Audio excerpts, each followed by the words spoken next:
Buried within each of us is a spark of greatness.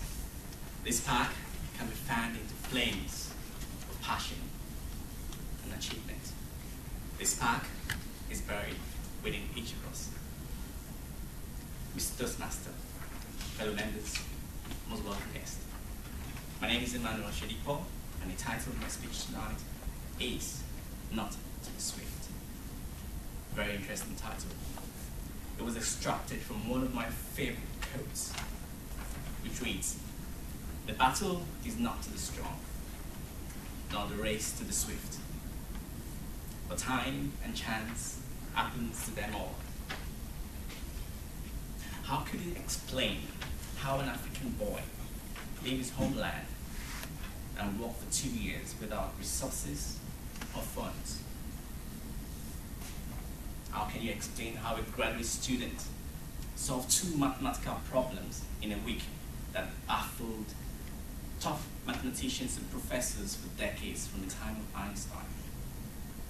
Or how can you explain how a man labeled unemployable became the top salesperson in his company? This is stories of human achievement, stretching the boundaries. Then Lord, let anyone carve out your dreams for you, because if they do, they can be too small.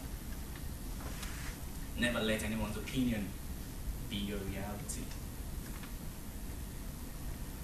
You know, a great attitude is not the result of success, but success to an extent is a result of a great attitude.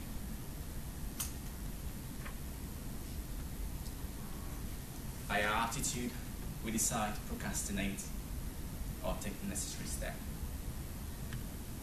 By our own very attitude, we decide to quit or move on. This phenomenon can best be explained with the principle of famine. And I'll try to explain it to you. There once was an ambitious farmer. The farmer had good seeds.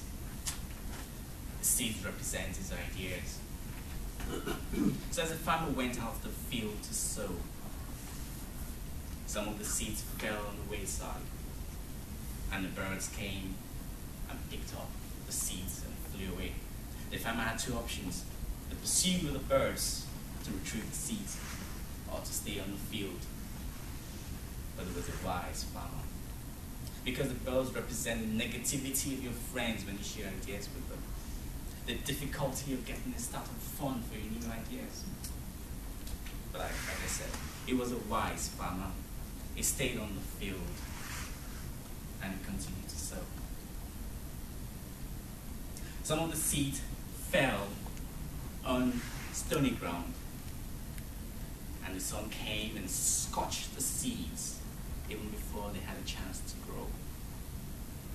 The sun represents the economic cycle, the credit crunch, the credit squeeze, the bad or unfavorably government policies. But the farmer continued to sow. And some of the seeds fell on thorny grounds. What do the thorns represent?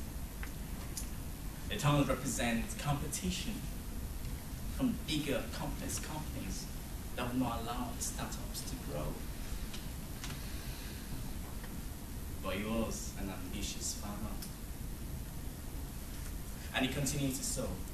And eventually some of the seeds fell on good grounds, as eventually they will.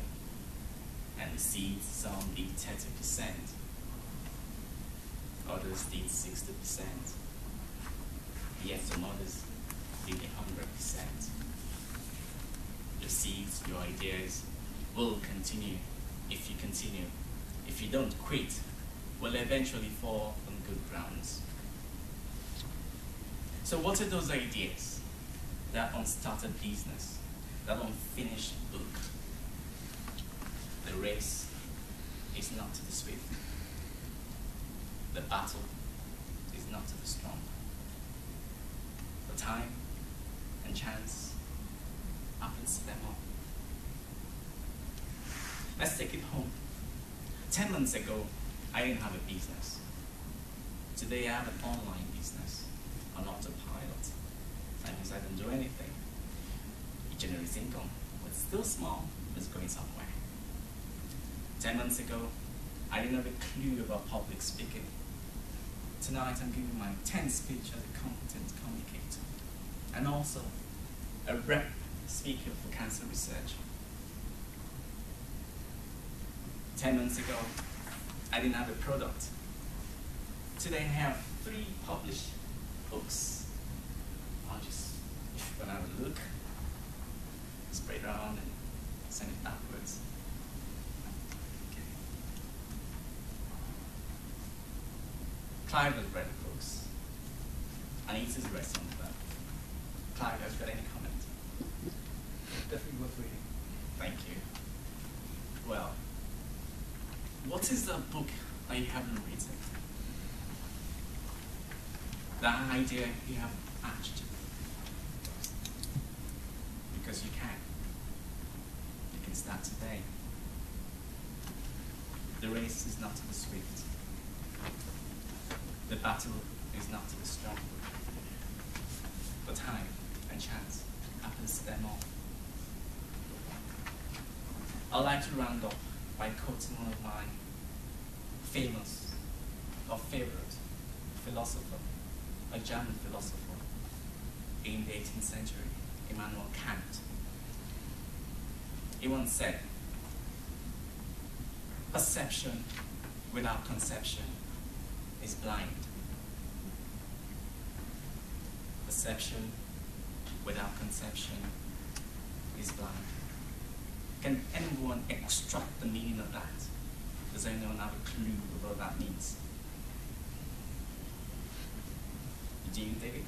No, not quite sure. All I give you is an assignment. Go and conceive. Go and conceive your